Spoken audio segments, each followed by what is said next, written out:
1915, Iowa.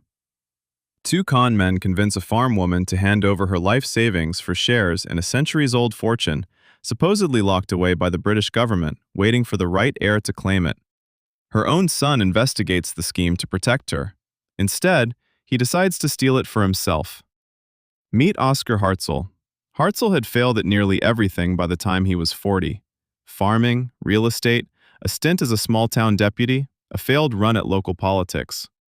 Then his mother lost $6,500 to a scam built around Sir Francis Drake, the 16th-century English privateer who plundered Spanish treasure ships and died in 1596 with no legal heir.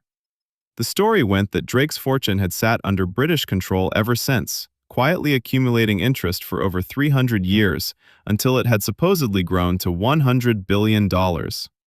Anyone who could prove they shared Drake's bloodline, or simply chipped in enough for legal fees to help settle the estate, was promised an almost unbelievable payout: $500 back for every single dollar invested.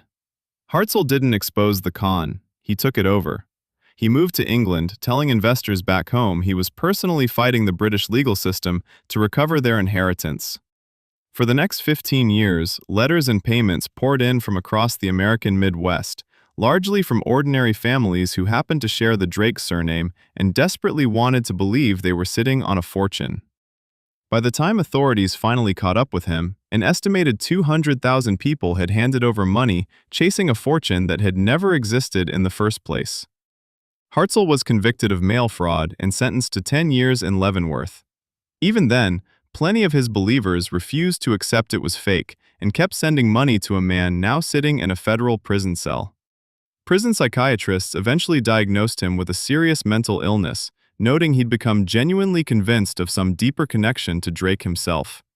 He died there in 1943, having spent 15 years running one of history's most successful frauds, using nothing but a dead pirate's name and a family's own desperate hope.